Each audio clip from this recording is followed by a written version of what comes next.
Hello everyone, welcome back to my YouTube channel. और आज की इस वीडियो में हम बात करेंगे कि नॉर्थ के नोट्स कैसे बनाए जाएं।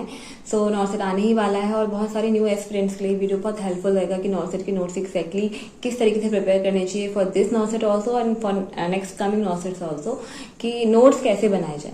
सो हम एक प्रॉपर एक टॉपिक के थ्रू समझेंगे कि नोट्स कैसे बनाए जाए, क्योंकि अगर हमने सिर्फ ऐसे मोटे मोटा बातें हैं, जो दो चार बातें जो कॉमन है वो सबको पता होती हैं, कि आपके फर्स्ट ऑफ ऑल आपके जो नोट्स हैं वो आपके कॉपी पेस्ट नहीं होने चाहिए, क्योंकि कॉपी पेस्ट वाला जो मटेरियल है वो हमारे थ्योरी एग्जाम्स में हमारी हेल्प कर देता है, यूनिवर्सिटी एग्जाम्स में हेल्प कर देता है, बट एक कॉम्पिटिटिव एग्जाम के लिए हमारे इस तरह के नोट्स काम आते हैं जो कि हमने अपनी खुद के अंडरस्टैंडिंग के अकॉर्डिंग बनाए हो और साथ में हमने उस इन्फॉर्मेशन को इस तरीके से अरेंज किया हो कि वो हमारे टिप्स ऑफ फिंगर्स पे हमें रिवाइज हो जाए, है ना। तो हमें एक कोई भी टॉपिक अगर हम ले रहे हैं तो हमें उसकी इतनी ज़्यादा इन्फॉर्मेशन भी इकट्ठी नहीं करनी है कि हम उसी टॉपिक में लगे रह जाएं और बाकी की सारे टॉपिक हमें स्किप करने पड़ जाएं, और साथ ही हमें उस टॉपिक की इतनी कम इन्फॉर्मेशन भी नहीं लेनी है कि हमने वो टॉपिक भी पढ़ लिया बट स्टिल हमारी उस पर कोई कमांड नहीं है और क्वेश्चन आ रहे हैं तो हमसे हो भी नहीं रहे।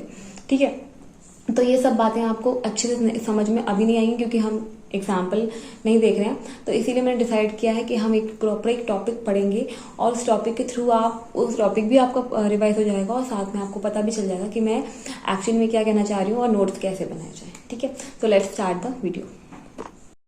सो हम पढ़ने वाले हैं एसिड बेस बैलेंस, और एसिड बेस बैलेंस पढ़ने से पहले एक इक्वेशन देख लेते हैं जो कि है हेंडरसन हेज़लबर्ग इक्वेशन, जो हमें ये बताती है कि अगर पीएच हमें बैलेंस में रखना है तो दो वैल्यूज़ जो हैं वो बैलेंस में होनी चाहिए, बाइकार्बोनेट और PCO2। तो जब भी बाइकार्बोनेट रिड्यूस होता है तो बॉडी ऑटोमेटिकली PCO2 को रिड्यूस करने का काम करने लगती है, PCO2 को एलिमिनेट करने का काम करने लगती है। यही लिखा है इस लाइन में। नेक्स्ट हमें कुछ वैल्यूज़ याद करनी पड़ेंगी और जिससे कि हम क्वेश्चंस को इजीली सॉल्व कर पाएँ। जैसे पीएच की, तो पीएच का आप सबको पता है कि 7.35 से 7.45 तक नॉर्मल पीएच होता है। एवरेज निकालेंगे तो 7.4 आएगा। सो नॉर्मल क्यों पता होना चाहिए? क्योंकि जिससे कि हम देख सकें कि बॉडी में एसिडोसिस चल रहा है या फिर एल्कलोसिस चल रहा है। कैसे पता करेंगे? अगर 7.35 से कम जा रहा है तो एसिडोसिस है, 7.45 से ज़्यादा जा रहा है पीएच तो एल्कलोसिस है। ठीक है, ये याद हो गया। इसके बाद हम PCO2 याद करेंगे। PCO2 का जो नॉर्मल वैल्यू हमें दिमाग में रखना है, जैसे कि हमने पीएच याद किया कि पीएच कितना होता है 7.35 से 7.45, ये हमारा पीएच होता है। तो हम यहीं से PCO2 भी बहुत इजीली याद कर सकते हैं अगर हम इसके पॉइंट के बाद के दो नंबर याद कर लें कि PCO2 हमारा कितना होता है 35 से 45, ये हमारा नॉर्मल होता है PCO2।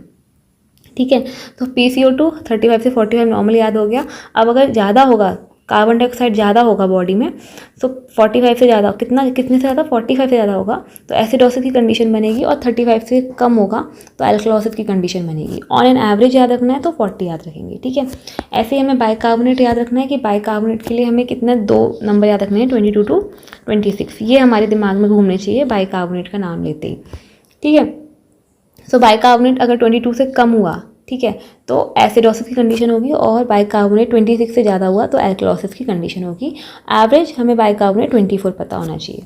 नेक्स्ट हम PO2 यानी कि partial pressure of oxygen in normal arterial blood याद रखेंगे, 80 to 100 mmHg होता है।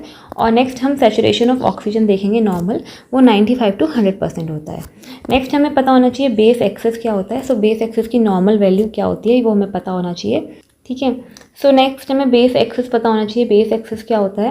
बेस एक्सेस होता है अमाउंट ऑफ जितना एक्सेस या इनसफिशिएंट लेवल में बाइकार्बोनेट होता है ना ब्लड में, उसे बेस एक्सेस बोलते हैं। सो जस्ट हमें एक नंबर के लिए कोई क्वेश्चन है तो उसके लिए जस्ट हमें ऐसे पता होना चाहिए कि -2 to +2 milliequivalent per litre base excess होता है, का नॉर्मल वैल्यू होता है।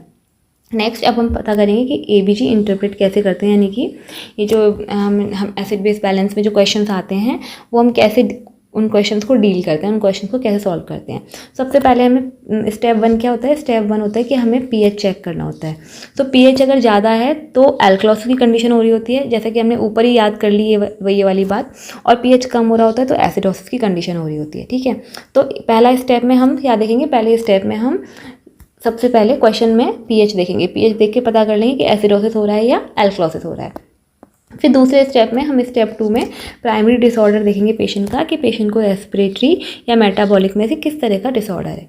सो फॉर एग्जांपल जैसे पीएच कम आया, तो पीएच कम आया इसका मतलब हमें एक बात क्लियरली पता चल गई कि पेशेंट को क्या है, एसिडोसिस है। अब हमें पता करना है कि ये एसिडोसिस रेस्पिरेटरी है या मेटाबॉलिक है। तो इसके लिए हम चेक करेंगे PCO2 और HCO3 की वैल्यूज़। सो अगर PCO2 बढ़ा हुआ है तो जाहिर सी बात है कि ये रेस्पिरेटरी एसिडोसिस होगा, और अगर HCO3 यानी कि बाइकार्बोनेट घटा हुआ है, तो जाहिर सी बात है कि ये एसिडोसिस कौन सा होगा, मेटाबॉलिक एसिडोसिस होगा। ये मैं ऐसा क्यों कह रही हूँ, क्योंकि हमने ऊपर ही याद कर लिया कि PCO2 बड़ा होता है यहाँ पे, तो क्या होता है, एसिडोसिस की कंडीशन हो रही होती है। और अगर HCO3 ये बाइकार्बोनेट जो है वो घटा हुआ होता है तो एसिडोसिस की कंडीशन हो रही होती है ना। यानी कि हमने ये टेबल जो है हमने याद कर ली, तो हमें काफ़ी सारी चीज़ों में हेल्प मिल जाए। तो अब यहाँ पे हम ना क्वेश्चन से समझेंगे इस चीज़ को। जैसे कि क्वेश्चन आ गया है कि pH दे रखा है 7.31 pH है, यानी कि 7.35 से 7.45 ये हमारा नॉर्मल pH होता है। हमारे दिमाग में ये याद रहना चाहिए। 7.31 है यानी कि 7.35 से कम है ये, है ना। इसका मतलब ये एसिडोसिस हो रही है, इतना हमें पता चल गया। नेक्स्ट हम देखेंगे PCO2 की वैल्यूज़ और HCO3 की वैल्यूज़, जिससे कि हम पता कर सकें कि ये एसिडोसिस रेस्पिरेटरी है या मेटाबॉलिक। सो अगर हम PCO2 देखें तो ये 35 से 45 की रेंज में आ रहा है, यानी कि PCO2 नॉर्मल है। अब बचा क्या, HCO3। तो जो बाइकार्बोनेट है वो 16 है, जबकि हमारा नॉर्मल कितना होता है, 22 to 26 होता है। और ये बाइकार्बोनेट कम जा रहा है, नॉर्मल से कम जा रहा है, यानी कि यहाँ पे जो प्रॉब्लम है वो मेटाबॉलिक है। यानी कि ओवरऑल आंसर क्या हो जाएगा कि जो एसिडोसिस हो रही है वो कैसी हो रही है, मेटाबॉलिक एसिडोसिस हो रही है। आई थिंक आपको सब समझ में आ रहा होगा। मैं बहुत अच्छे से कोशिश कर रही हूँ समझाने की, तो अगर फिर भी नहीं आ रहा है तो आप कमेंट सेक्शन का यूज़ कर सकते हो। नेक्स्ट क्वेश्चन देखेंगे। नेक्स्ट क्वेश्चन में pH दे रखा है 7.29। कितना होता है नॉर्मल हमने याद कर लेना है, 7.35 से 7.45 होता है नॉर्मल pH। यानी कि हमारा यहाँ pH बहुत कम है, यानी कि हम समझ गए कि ये एसिडोसिस की कंडीशन है। नेक्स्ट हमें देखना है कि ये रेस्पिरेटरी है या मेटाबॉलिक। तो इसके लिए हम PCO2 पे गए। PCO2 हमारा 54 है, जबकि हमारा नॉर्मल क्या होता है 35 से 45 हमारा नॉर्मल होता है, यानी कि PCO2 बढ़ा हुआ है। यानी कि ये हमने समझ लिया कि ये रेस्पिरेटरी एसिडोसिस है। कितना ईजी हो गया, कितना आसान हो गया, ये आप खुद ही देख सकते हो। तो ये इस तरीके से हम इन क्वेश्चंस को सॉल्व करते हैं। इस तरीके से पहले pH पे देखते हैं और फिर नेक्स्ट देखते हैं कि ये रेस्पिरेटरी है या मेटाबॉलिक। नेक्स्ट एग्जाम्पल के थ्रू समझेंगे।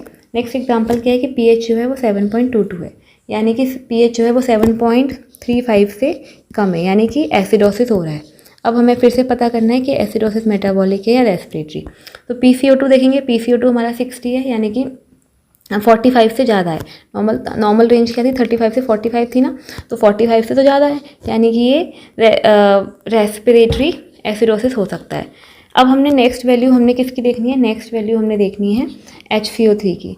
तो HCO3 यहाँ पे कैसा है, यहाँ पे HCO3 जो है यानी कि बाइकार्बोनेट है वो भी बिगड़ा हुआ है, क्योंकि वो नॉर्मल हमारा 22 to 26 होता है और यहाँ पे बाइकार्बोनेट जो है वो 22 से कम है, यानी कि यहाँ कंडीशन जो है वो एसिडोसिस की तो है, इतना तो हमें कंफर्म हो गया। लेकिन जो कि हमने ऊपर दो चीज़ें पढ़ी थी यहाँ पे, वो दोनों अप्लाई हो रही हैं। यानी कि एसिडोसिस वाली कंडीशन में CO2 ज़्यादा होता है 45 से और बाइकार्बोनेट 22 से कम होता है। ये दोनों ही चीज़ें इस क्वेश्चन में अप्लाई हो रही हैं। CO2 45 से ज़्यादा है और बाइकार्बोनेट जो है वो 22 से कम है, यानी कि यहाँ पे जो एसिडोसिस हो रहा है वो रेस्पिरेटरी एंड मेटाबॉलिक एसिडोसिस हो रहा है। दोनों तरीके का एसिडोसिस हो रहा है, रेस्पिरेटरी एंड मेटाबॉलिक एसिडोसिस यहाँ पे आंसर हो जाएगा आपका। ठीक है, एक और एग्जाम्पल देख लेते हैं। एक और एग्जाम्पल से क्लियर हो जाएगा। pH हमारा 7.52 है, यानी कि साफ साफ पता चल गया कि 7.35 7.45 है ना, यानी कि pH जो है हमारा एल्कलोसिस बता रहा है कि pH को देख के हमें एक चीज़ तो क्लियर हो गई कि ये एल्कलोसिस है। नेक्स्ट हम PCO2 देखेंगे। तो PCO2 हमने याद कर लिया था 35 से 45, यानी कि ये तो कम जा रहा है। तो कभी भी PCO2 कम होगा तो एल्कलोसिस होगा क्या, हाँ हो सकता है। और क्योंकि हमने याद किया था ऊपर कि PCO2 एल्कलोसिस में क्या होता है, PCO2 रेंज से कम जाता है, तो यानी कि रेस्पिरेटरी एल्कलोसिस हो सकता है। अगली वैल्यू भी हम चेक कर लेते हैं अब, जिससे कि हमें कोई कन्फ्यूजन ना रह जाए। तो ये बाइकार्बोनेट की है 22 to 26 नॉर्मल वैल्यू होती है और ये 22 है, यानी कि ये तो नॉर्मल है। तो इसका मतलब हमारा आंसर क्या हो गया, रेस्पिरेटरी एल्कलोसिस हमारा आंसर हो गया। तो इस तरीके से हम 1 by 1 क्वेश्चन सॉल्व करते जाएंगे। जब हमें सारी वैल्यूज़ अच्छे से याद होंगी तो कहीं भी कोई दिक्कत नहीं आने वाली।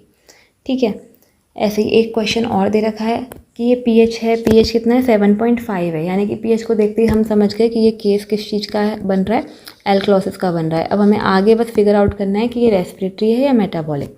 तो हम PCO2 पे गए। PCO2 हमारा 35 से 45 होना चाहिए, यानी कि PCO2 तो हमारा नॉर्मल आ रहा है। फिर हम HCO3 पे गए। HCO3 हमारा 22 to 26 होना चाहिए, यानी HCO3 हमारा बढ़ा हुआ है, यानी कि ये कैसा मेटाबॉलिक एल्कलॉसिस हो गया इसका आंसर। ठीक है, इस तरीके से आप सॉल्व करोगे। ये हो गया लेवल 1 के क्वेश्चन, जो बहुत ही इजी होते हैं, जिनमें आपको सिंपली पीएच देख के और PCO2 की और बाइकार्बोनेट की जो वैल्यूज़ हैं उनको देख के आपको आंसर मिल जाता है अपना। ये हो गए लेवल 1 क्वेश्चन। अब नेक्स्ट लेवल पे चलते हैं हम। ठीक है, नेक्स्ट अब अगला ये स्टेप 3 क्यों लिखा हुआ है, क्योंकि कुछ क्वेश्चन ऐसे होते हैं जहाँ पे आपको जो पीएच है वो नॉर्मल रेंज में दिखेगा। जैसे हमारा नॉर्मल पीएच क्या होता है 7.35 से 7.45, यही तो हमने याद किया है। तो यहाँ पे जो हमें पीएच है वो तो नॉर्मल दिख रहा है, ठीक है, 7.38 नॉर्मल रेंज में आ रहा है। पर PCO2 तो यहाँ पे आप देख सकते हो बढ़ा हुआ है, और HCO3 यानी कि जो बाइकार्बोनेट है 22 to 26 होना चाहिए, तो बाइकार्बोनेट भी यहाँ पे बढ़ा हुआ है। तो यानी कि यहाँ पे ऐसा हो रहा है कि पीएच तो नॉर्मल रेंज में आ रहा है और बाकी की दोनों चीज़ें जो हैं वो बढ़ी हुई हैं, एबनॉर्मल है। इसका मतलब ये है कि कुछ ना कुछ करके कंपनसेशन हो रहा है, क्योंकि ओवरऑल पीएच तो बॉडी ने पीएच ओवरऑल बैलेंस कर लिया है, और PCO2 और HCO3 जो बाइकार्बोनेट है वो दोनों की वैल्यूज़ बढ़ी हुई है, यानी कि यहाँ पे कंपनसेशन चल रहा है। अब हमें देखना होता है कि कंपनसेशन जो है वो फुल्ली कंपनसेशन है या फिर पार्शियल कंपनसेशन है। तो अगर पीएच जो है वो बिल्कुल नॉर्मल रेंज में बॉडी ले आई है, तो यानी कि वो फुल्ली कंपनसेट कर पा रही है, अच्छे से कंपनसेट बॉडी करके एटलीस्ट पीएच को तो नॉर्मल लेके आ गई है। लेकिन अब कभी कभी क्या होता है कि पीएच जो है वो नॉर्मल रेंज में नहीं होता है, तो हम उसको फिर पार्शियल कंपनसेशन कहते हैं। तो यहीं पे ये दोनों चीज़ें मैंने क्लियर की हैं इसमें, कि अगर आपका कंपनसेशन, आप कैसे पता करोगे कि ये कंपनसेशन वाला क्वेश्चन है, कैसे पता करोगे कि आप देखोगे कि पीएच तो नॉर्मल है और बाकी की दोनों चीज़ें एबनॉर्मल है। या कभी कभी ऐसा होगा कि पीएच भी एबनॉर्मल है और बाकी की दोनों चीज़ें भी एबनॉर्मल है। तो दोनों चीज़ें एबनॉर्मल है, यानी कि कंपनसेशन चल रहा है। अगर पार्शियली है या फुल्ली है वो कैसे पता करोगे कि अगर पीएच नॉर्मल रेंज में नहीं है तो पार्शियल कंपनसेशन है, और अगर पीएच नॉर्मल रेंज में है तो फुल्ली कंपनसेशन है। ठीक है, अब हम क्वेश्चंस करेंगे तो हमें बहुत अच्छे से क्लियर हो जाएगी ये चीज़, जो अभी थोड़ी बहुत समझ में आ रही है। जैसे कि ये क्वेश्चन आ गया, क्वेश्चन है 7.30 पीएच दे रखा है। तो सबसे पहले हमने पीएच चेक किया, पीएच के अकॉर्डिंग तो हमें पता चल गया कि ये एसिडोसिस हो रहा है, क्योंकि पीएच जो है वो डिक्रीज़ कर रहा है। ठीक है, नेक्स्ट CO2 दे रखा है 50, यानी कि 50 तो 35 to 45 नॉर्मल होता है, यानी कि CO2 तो इंक्रीज़ कर रहा है। तो हम पता कर लेंगे कि ये जो है रेस्पिरेटरी एसिडोसिस भी हो सकता है। नेक्स्ट HCO3 जो है 49 है, 49, और जबकि हमारा नॉर्मल क्या होता है 22 to 26 होता है। तो यहाँ पे बाइकार्बोनेट जो है वो बढ़ा हुआ है। ठीक है, यानी कि अब हमें इतना समझ में आ गया कि यहाँ पे दोनों चीज़ें एबनॉर्मल रेंज में जा रही हैं, और पीएच से हमें समझ में आ गया कि ये एसिडोसिस है। अब हम कैसे पता करें कि ये एसिडोसिस किसकी वजह से हो सकता है? ये एसिडोसिस आप खुद ही बताओ। CO2 जब बड़ा होगा तभी तो एसिडोसिस होगा, है ना। बाइकार्बोनेट बढ़ने से तो एल्कलॉसिस होता है। सो अब हमें रिलेट करना होगा कि एसिडोसिस हो रहा है, यानी कि एसिडोसिस हमेशा CO2 के बढ़ने की वजह से हो सकता है और बाइकार्बोनेट के घटने की वजह से हो सकता है। यानी कि यहाँ पे जो एसिडोसिस है उसके आगे होना हो वजह CO2 के बढ़ने की ही है। इसका मतलब आंसर क्या हो जाएगा? Respiratory acidosis is the condition.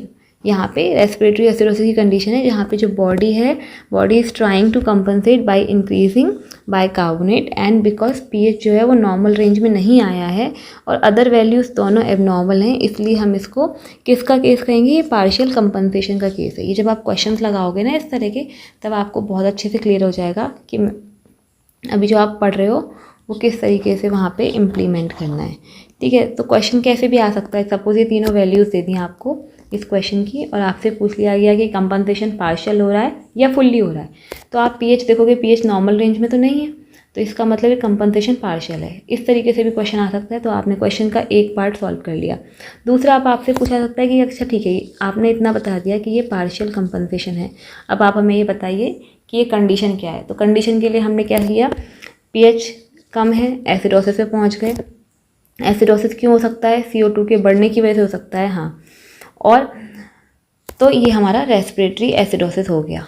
ठीक है, क्योंकि एसिडोसिस क्यों हो सकता है? CO2 के बढ़ने की वजह से हो सकता है, और HCO3 के बढ़ने की वजह से, बाइकार्बोनेट की बढ़ने की वजह से क्या होता है? हमारा एल्कलॉसिस होता है। तो हमने यहाँ पता कर लिया कि ये तो रेस्पिरेटरी एसिडोसिस की कंडीशन बन रही है। ठीक है, नेक्स्ट क्वेश्चन में ना पीएच दे रखा है 7.5, यानी कि साफ साफ पता चल रहा है पीएच को देख के कि पीएच जो है वो नॉर्मल रेंज से बढ़ा हुआ है, यानी कि एल्कलॉसिस की कंडीशन है। इतना तो हमें पता चल गया। नेक्स्ट हम CO2 देखेंगे। CO2 जो है वो नॉर्मल रेंज से ज़्यादा है। और नेक्स्ट हम देखेंगे बाइकार्बोनेट, तो बाइकार्बोनेट जो है वो भी नॉर्मल रेंज से ज़्यादा है। तो इसका मतलब अब हमें इतना पता चल गया कि ये एल्कलॉसिस है। अब जैसे हमने पिछला वाला क्वेश्चन किया था वैसे ही हमें दिमाग लगाना है कि एल्कलॉसिस जो है वो क्यों हो रहा है, क्योंकि एल्कलॉसिस CO2 के बढ़ने की वजह से हो सकता है या फिर बाइकार्बोनेट के बढ़ने की वजह से। तो हमने पिछले वाले टेबल जो हमने सबसे स्टार्टिंग में याद की थी उसी से पता चल गया था हमें कि एल्कलॉसिस हमारा ये जो बाइकार्बोनेट है इसके बढ़ने की वजह से होता है, यानी कि ये हमारा आंसर क्या हो जाएगा, मेटाबॉलिक एल्कलॉसिस। ठीक है। और यहाँ पे अगर कोई और फर्दर पूछे कि कंपनसेशन किस तरह का है, पार्शियल है या फुल्ली, तो क्योंकि अब पीएच नॉर्मल रेंज में नहीं दिख रहा है इसलिए हम इसको कहेंगे कि ये पार्शियल कंपनसेशन का केस है, क्योंकि पीएच जो है वो नॉर्मल रेंज में नहीं है। ठीक है। नेक्स्ट क्वेश्चन को भी देख लेते हैं। पीएच 7.35 है, यानी कि पीएच हमारा बहुत अच्छे से नॉर्मल रेंज में है और CO2 की वैल्यू भी गड़बड़ है जो कि ज़्यादा है नॉर्मल रेंज से, और हमारा बाइकार्बोनेट की वैल्यू भी गड़बड़ है जो कि ज़्यादा है नॉर्मल रेंज से, यानी कि पीएच को छोड़ के बाकी दोनों वैल्यूज़ एबनॉर्मल हैं। ये एक अच्छा खासा एग्जांपल है, फुल्ली कंपनसेशन देख सकते हो यहाँ पे, क्योंकि पीएच बिल्कुल नॉर्मल है और बाकी दोनों चीज़ें बढ़ी हुई हैं, तो ये फुल्ली कंपनसेशन का केस है। अब हम कैसे पता करेंगे कि क्या हो रहा है। सो यहाँ पे ना जब फुल कंपनसेशन होता है तो दो रास्ते होते हैं डायग्नोसिस फॉर्मुलेट करने के लिए। सबसे पहले हमें देखना होता है पेशेंट का डायग्नोसिस। पेशेंट का डायग्नोसिस में हम क्या देखते हैं, COPD। सपोज अगर COPD है पेशेंट को, मतलब ये तो क्वेश्चन में दे रखा होगा कि पेशेंट को COPD है, तो COPD के केस में CO2 का रिटेंशन होता है और CO2 के रिटेंशन की वजह से हम पता कर सकते हैं कि CO2 ज़्यादा है, और CO2 जब ज़्यादा होता है तो किसकी कंडीशन बनाता है, वो एसिडोसिस की कंडीशन बनाता है, यानी कि ये रेस्पिरेटरी एसिडोसिस का केस हो जाएगा। लेकिन अगर डायरिया है, सपोज क्वेश्चन में दे रखा है कि पेशेंट को डायरिया है, तो डायरिया में क्या होता है, डायरिया में पेट का जो एसिड है वो कम हो जाता है, और जब एसिड कम होगा तो एल्कलॉसिस की कंडीशन बनेगी, है ना। तो ये हमारा ओवरऑल केस किसका हो जाएगा, मेटाबॉलिक एल्कलॉसिस का केस हो जाएगा। ठीक है। यहाँ पे हमें एक रूल और याद कर लेना है कि अगर पेशेंट की डायग्नोसिस नहीं दे रखी है, सपोज यहाँ पे COPD और डायरिया भी नहीं दे रखा है क्वेश्चन में, तो हम कैसे सॉल्व करेंगे क्वेश्चन को। तो हम याद रखेंगे कि हमें एसिडिक साइड या फिर एल्कलॉटिक साइड चेक करनी होती है। वो कैसे चेक करनी होती है, अगर पीएच की वैल्यू 7.35 से 7.39 के बीच में है तो हम उसको एसिडिक साइड में रखते हैं, और अगर पीएच की वैल्यू 7.41 से 7.45 की रेंज में होती है तो हम उसे एल्कलॉटिक साइड पे रखते हैं। ओके। सो यहाँ पे अगर हम ऊपर वाले क्वेश्चन में जाएं और ऊपर वाले क्वेश्चन में पीएच की वैल्यू देखें 7.35, सपोज़ कि यहाँ पे कोई भी डायग्नोसिस वगैरह हमें नहीं दे रखी है, COPD डायरिया ये सब हमें नहीं बताया गया है, हमें सिर्फ बताया गया है 7.35, तो यानी कि ये कौन सी रेंज में आ रहा है, ये एसिडिक रेंज में आ रहा है, यहाँ पे एसिडिक साइड में आ रहा है, तो हम समझ जाएंगे कि ये एसिडोसिस हो रहा है। इतना हमने क्लियर कर लिया, इतना हमें पता चला कि एसिडोसिस हो रहा है। अब हमें पता करना है कि ये रेस्पिरेटरी है या मेटाबॉलिक, तो इतना तो पता ही है कि जो एसिडोसिस होता है वो CO2 के बढ़ने की वजह से होता है, ठीक है, ना कि बाइकार्बोनेट के बढ़ने की वजह से। तो हमारा आंसर हो जाएगा रेस्पिरेटरी एसिडोसिस। ओके, बिकॉज जो एसिडोसिस है वो हमेशा CO2 के इंक्रीज़ होने की वजह से होगा, ना कि बाइकार्बोनेट के इंक्रीज़ होने की वजह से। यही चीज़ मैंने यहाँ लिख दी है। ठीक है, ये हो गया आपका। नेक्स्ट हम अब क्वेश्चन सॉल्व कर लेते हैं तो हमें थोड़ा सा और आइडिया मिल जाएगा। सो ये हो गया हमारा एक और क्वेश्चन। यहाँ पे पीएच जो है वो 7.44 है, और अगर हमने ऊपर देखा था कि हमें एसिडिक साइड या फिर एल्कलॉटिक साइड पता करना है, तो यहाँ पे 7.41 से 7.45 तक जो है वो एल्कलॉटिक साइड होती है। तो हमें पता चल गया एक मोटी मोटी चीज़ कि ये एल्कलॉसिस का केस है। अब जो एल्कलॉसिस है वो कभी भी CO2 के ज़्यादा होने की वजह से नहीं हो सकती, वो हमेशा हो सकती है बाइकार्बोनेट के ज़्यादा होने की वजह से। तो ये आंसर आपका क्लियरली पता चल गया कि ये क्या है, मेटाबॉलिक एल्कलॉसिस है। और ये केस क्या है, फुल्ली कंपनसेशन का केस है, क्योंकि जो पीएच की वैल्यू है वो 7.35 से 7.45 के अंदर है, एक नॉर्मल रेंज के अंदर है। इसका मतलब ये फुल कंपनसेशन का केस है। ठीक है, नेक्स्ट क्वेश्चन हम देख लेते हैं एक और। पीएच जो है वो 7.61 है, यानी कि कंपनसेशन तो फुल्ली नहीं हो रहा है क्योंकि पीएच की वैल्यू बहुत ज़्यादा है, 7.61 पे पहुंच गई है। अब PaCO2 जो है, CO2 की वैल्यू हम देख रहे हैं 25 है, यानी कि कम है, और HCO3 की वैल्यू जो है वो 22 to 26 होनी चाहिए, ये भी कम है। यानी कि पीएच को देख के तो हमें इतना समझ में आ गया कि ये क्या है, एल्कलॉसिस हो रही है, तो हमने यहाँ पे एल्कलॉसिस लिख दिया। अब हमें पता करना है कि एल्कलॉसिस कैसा वाला है, रेस्पिरेटरी है या मेटाबॉलिक। तो जाहिर सी बात है कि जो एल्कलॉसिस होता है वो आपका जब CO2 की वैल्यू कम होती है तब होता है। तो इसका मतलब ये हो जाएगा आंसर रेस्पिरेटरी एल्कलॉसिस, क्योंकि बाइकार्बोनेट के तो बड़े होने की वजह से एल्कलॉसिस होता है। यही तो हमने स्टार्टिंग की टेबल में बार बार यही याद किया था कि बाइकार्बोनेट के बढ़ने से एल्कलॉसिस होता है और बाइकार्बोनेट के कम होने से एसिडोसिस होता है। CO2 के बढ़ने से एसिडोसिस होता है, CO2 के कम होने से एल्कलॉसिस होता है। तो यहाँ पे CO2 कम है तो यानी कि ये रेस्पिरेटरी एल्कलॉसिस कहलाएगा, क्योंकि यहाँ पे जो एल्कलॉसिस है उसके पीछे CO2 का हाथ है, इसलिए ये रेस्पिरेटरी एल्कलॉसिस कहलाएगा। ठीक है, और ये पार्शियल कंपनसेशन का केस हो रहा है क्योंकि पीएच की जो वैल्यू है वो आप देख सकते हो बढ़ी हुई आई है, नॉर्मल रेंज में नहीं आई है। ऐसे ही क्वेश्चंस लगाते जाओगे और आप एक, अब यहाँ पे 2-3 पॉइंट मुझे जो एक्स्ट्रा मिले थे वो मैंने यहाँ पे लिख दिए हैं कि जब भी CNS का डिप्रेशन होता है तो हम एसिडोसिस की कंडीशन देखने को मिलती है हमें पेशेंट में, और जब CNS का ओवर एक्साइटमेंट होता है तो एल्कलॉसिस की कंडीशन देखने को मिलती है। ठीक है, ये 2 पॉइंट याद कर लेना। ऐसे ही हमें कुछ और पॉइंट्स भी याद रखने हैं, जैसे कि जितनी भी कंडीशंस हैं जिनकी वजह से रेस्पिरेटरी डिप्रेशन होता है, तो उन कंडीशंस में जैसे एनेस्थीसिया की एक कंडीशन हो गई, ठीक है, तो कोई भी कंडीशन है जिसकी वजह से रेस्पिरेटरी सेंटर डिप्रेस हो रहा है, तो रेस्पिरेटरी सेंटर डिप्रेस होगा तो पेशेंट जो है वो ब्रीदिंग उसकी स्लो हो जाएगी, रेस्पिरेटरी रेट स्लो हो जाएगा और CO2 रिटेंशन होने लगेगा। जब CO2 बढ़ जाएगी बॉडी में तो ऑटोमेटिकली उसको रेस्पिरेटरी एसिडोसिस हो जाएगा। ऐसे ही हमें याद रखना है कि जितनी भी कंडीशन है जिनकी वजह से रेस्पिरेटरी रेट इंक्रीज़ होता है या फिर रेस्पिरेटरी सेंटर स्टिमुलेट होता है, जैसे फॉर एग्जांपल हाइपॉक्सिया हो गया, हाइपॉक्सिया में ऑक्सीजन कम हुई और रेस्पिरेटरी सेंटर जो है वो स्टिमुलेट हो गया तो रेस्पिरेशन इंक्रीज़ हो गया, तो जैसे ही रेस्पिरेशन इंक्रीज़ होगा तो ऑक्सीजन जो है वो बढ़ जाएगी बॉडी में, और ऐसी कंडीशन में हमें रेस्पिरेटरी एल्कलॉसिस देखने को मिलेगा। ये 2 पॉइंट आपको याद रखने हैं कि जब भी रेस्पिरेटरी रेट जो है किसी भी कंडीशन की वजह से डिक्रीज़ हो रहा है, सेंटर डिप्रेस हो रहा है रेस्पिरेशन का, तो आपको एसिडोसिस देखने को मिलेगी, रेस्पिरेटरी एसिडोसिस देखने को मिलेगी। ठीक है, और अगर रेस्पिरेशन बढ़ रहा है या रेस्पिरेटरी सेंटर का एक्साइटमेंट हो रहा है या ऑक्सीजन का रिटेंशन हो रहा है तो आपको एल्कलॉसिस देखने को मिलेगी और वो रेस्पिरेटरी एल्कलॉसिस होगी। ठीक है, ये आपको पॉइंट्स आपको याद रखने हैं, इनका रैशनली भी मैंने बता दिया है। साथ में आपको ये भी पता होना चाहिए, यहाँ पे मैंने ये पॉइंट लिख लिया एलन टेस्ट वाला, कि अगर अल्नर आर्टरी इनसफिशिएंट है तो हमें रेडियल आर्टरी फंक्शन नहीं करनी चाहिए, वरना इश्कीमिया हो सकता है। ठीक है, यहाँ पे मुझे कुछ पॉइंट्स मिले, मुझे नहीं पता कि ये शायद कभी किसी क्वेश्चन में काम आ जाए, तो मैंने इसलिए लिख लिए कि जो हमारा कार्बोनिक एसिड होता है उसमें वॉलेटाइल हाइड्रोजन होता है और जो हमारा बाइकार्बोनेट होता है उसमें हमारा नॉन वॉलेटाइल हाइड्रोजन होता है। ठीक है, लंग्स जो है वो 13,000 से 30,000 milliequivalent per day volatile hydrogen excrete करते हैं in the form of carbonic acid as CO2। Kidneys excrete करती हैं 50 milliequivalent per day non volatile hydrogen, किसके फॉर्म में, बाइकार्बोनेट के फॉर्म में। पीएच स्केल किसने इन्वेंट किया था, ये क्वेश्चन 1 नंबर में आ सकता है, सो हमने लिख लिया डॉक्टर सोरेनसन ने पीएच स्केल को इन्वेंट किया था। ठीक है, नेक्स्ट क्वेश्चन देख लेते हैं। इस टॉपिक से रिलेटेड हमें कुछ भी नहीं छोड़ना है, तो हम आगे चलते हैं। ये है बफर सिस्टम। बफर सिस्टम क्या होता है, फास्टेस्ट एक्टिंग रेगुलेटिंग सिस्टम होता है, जो कि जिसका काम होता है H+ आयंस को या तो एब्जॉर्ब कर लेना या रिलीज़ कर लेना अकॉर्डिंग टू बॉडी कंडीशन, जिससे कि वो एसिड बेस बैलेंस को, इम्बैलेंस को करेक्ट कर सके और पीएच को नॉर्मल रख सके। ठीक है, नेक्स्ट ये आप देख पाओगे कि ये जो है बाइकार्बोनेट आयन बोलते हैं इसको, और इसको बोलते हैं कार्बोनिक एसिड। तो जो बाइकार्बोनेट आयन और कार्बोनिक एसिड का जो रेशियो होता है वो बॉडी में नॉर्मली कितना होता है, 20:1 होता है।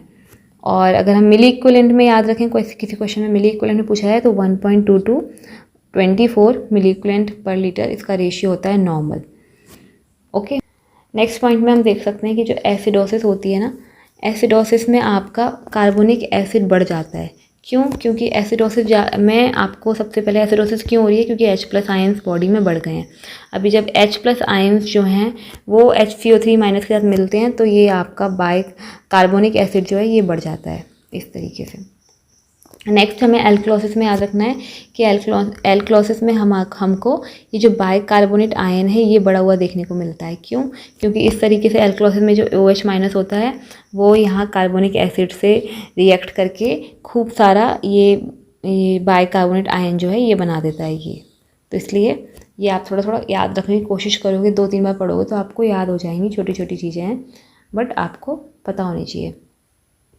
नेक्स्ट पॉइंट आपको पता होना चाहिए कि नॉर्मल पीएच तो सबको पता होता है कि 7.35 से 7.45 होता है, लेकिन अगर 7.8 से आगे चला जाए तो डेथ हो जाएगी और 6.8 से पीछे चला जाए तो डेथ हो जाएगी। तो डेथ कब कब होती है?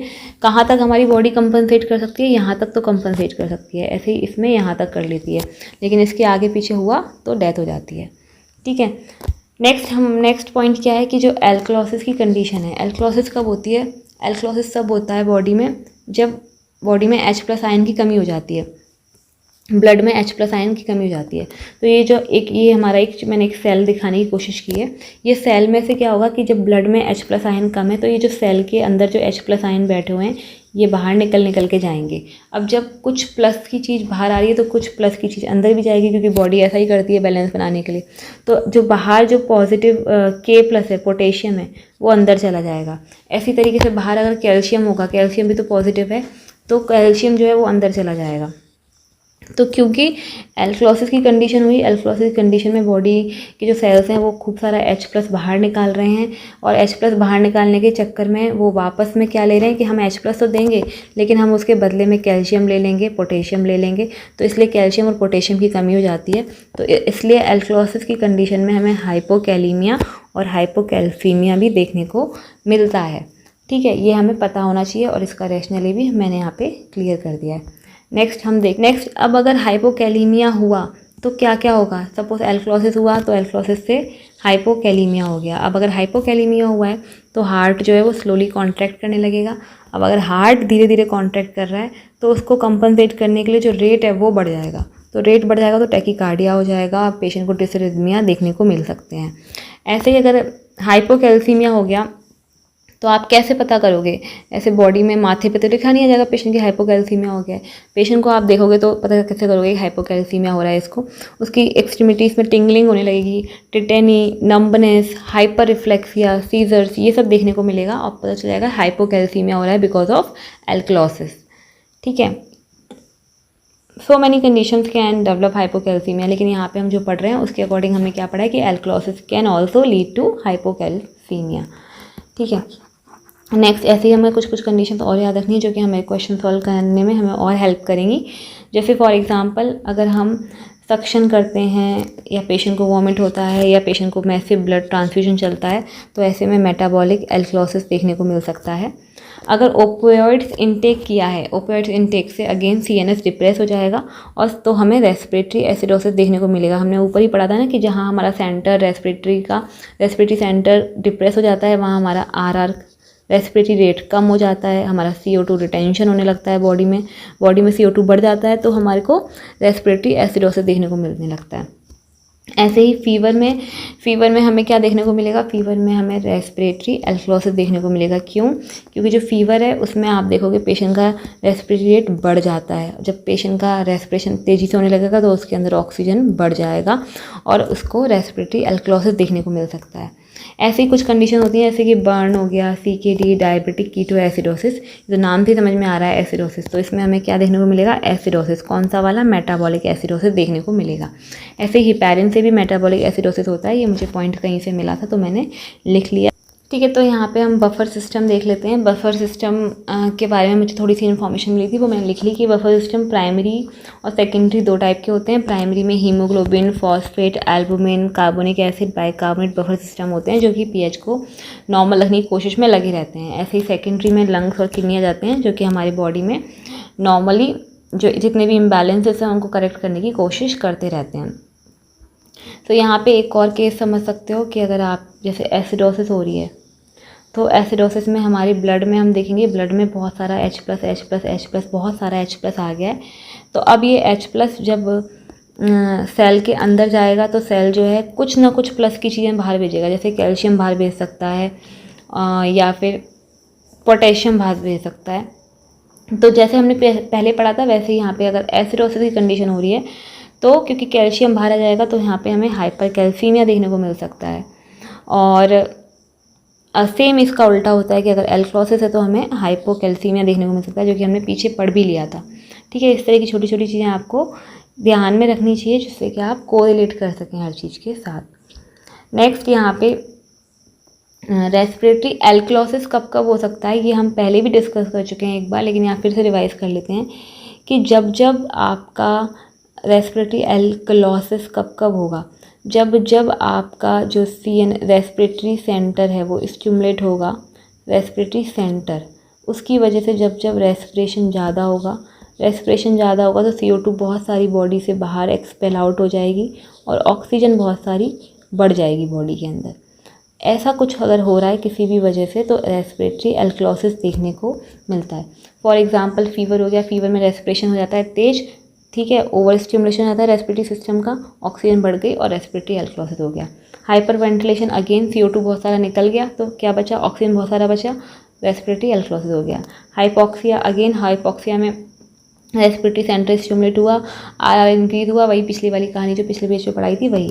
हिस्टीरिया में भी रेस्पिरेटरी एल्क्लोसिस देखने को मिलता है क्योंकि विग्रस ब्रीदिंग होने लगती है और इसकी वजह से बहुत सारा CO2 जो है बाहर निकल जाता है। ओवर वेंटिलेशन हो रहा है, किसी पेशेंट को मैकेनिकल वेंटिलेटर पे रख दिया, ओवर वेंटिलेशन हो रहा है, बहुत सारा CO2 एक्सपेल आउट हो गया, तो बचा क्या, बचा तो बहुत सारा ऑक्सीजन बचा, तो रेस्पिरेटरी एल्क्लोसिस हो गया।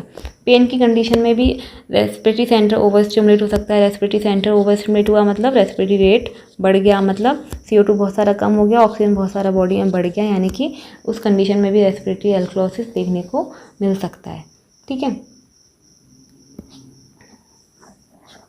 नेक्स्ट हम देखेंगे, हाँ यहाँ पे फाइनली टॉपिक ख़त्म हो रहा है, सांस ले सकते हो आप लोग। रेस्पिरेटरी एसिडोसिस की रेस्पिरेटरी एसिडोसिस हमें कब कब देखने को मिलेगा, जस्ट अपोजिट है, जब जब हाइपोवेंटिलेशन होगा, जब जब रेस्पिरेशन, पेशेंट का रेस्पिरेशन वो स्लोली रेस्पिरेटरी रेट कम हो रहा है, CO2 जब जब बढ़ रही है, रिटेंशन हो रहा है CO2 का, ऐसी किसी भी कंडीशन में हमें रेस्पिरेटरी एसिडोसिस देखने को मिलता है। फॉर एग्जाम्पल CO2 का रिटेंशन कैसे हो सकता है, CO2 का रिटेंशन हो सकता है किसी भी ऑब्स्ट्रक्टिव डिजीज़ में, जैसे कि अस्थमा, एम्फाइसीमा, COPD वगैरह। ब्रेन ट्रॉमा में CNS डिप्रेस होगा, रेस्पिरेटरी रेट कम होगा, अगेन CO2 बढ़ता जाएगा। ठीक है, हाइपोवेंटिलेशन में जैसे कि हमने यहाँ से स्टार्टिंग से समझ लिया, ब्रोंकिएक्टिस, पल्मोनरी एम्बोलाई, एयरवे ऑब्स्ट्रक्शन, तो इन कंडीशन में रेस्पिरेटरी एसिडोसिस देखने को मिलता है। तो यहाँ पे ये टॉपिक मैंने पूरी तरीके से कंप्लीट किया। यहाँ पे आपको क्वेश्चंस कैसे सॉल्व करने हैं वो पता चल गया। ठीक है, जैसे एक मैथ्स होता है ना, मैथ्स में हमें कुछ फॉर्मूलास याद करने होते हैं, फिर हम क्वेश्चंस लगाते हैं, तो वैसे ही हमने कुछ वैल्यूज़ याद की हैं और फिर हमने क्वेश्चंस लगाए काफ़ी सारे। उसके बाद हमने कुछ पॉइंट्स, कुछ थियोरेटिकल नॉलेज भी याद करी इस टॉपिक से रिलेटेड, जो हमारे को और भी ज़्यादा अगर टेढ़ा मेढ़ा कैसा भी क्वेश्चन आ जाता है तो हम सॉल्व कर सकते हैं। सो आई होप ये वीडियो आपके लिए हेल्पफुल रहा होगा और इससे आपको एक पूरा आइडिया मिल गया होगा कि हमें नोट्स कैसे बनाने चाहिए, और साथ में आपका जो एसिड बेस इम्बैलेंस का टॉपिक है आई थिंक वो भी स्ट्रॉन्ग हो गया होगा। सो इस तरह के और वीडियोस के लिए आप चैनल को सब्सक्राइब कर सकते हैं, वीडियो पसंद आए तो वीडियो को लाइक कर सकते हैं, और ज़रूरी है बहुत अच्छे से मन लगा के पढ़ना। So all the best and keep studying. Bye bye, take care. और आप देख सकते हो टाइम हो रहा है 3:36 और ये वीडियो मैं यहीं पे एंड करती हूँ, मुझे जाना है सोने। Bye bye.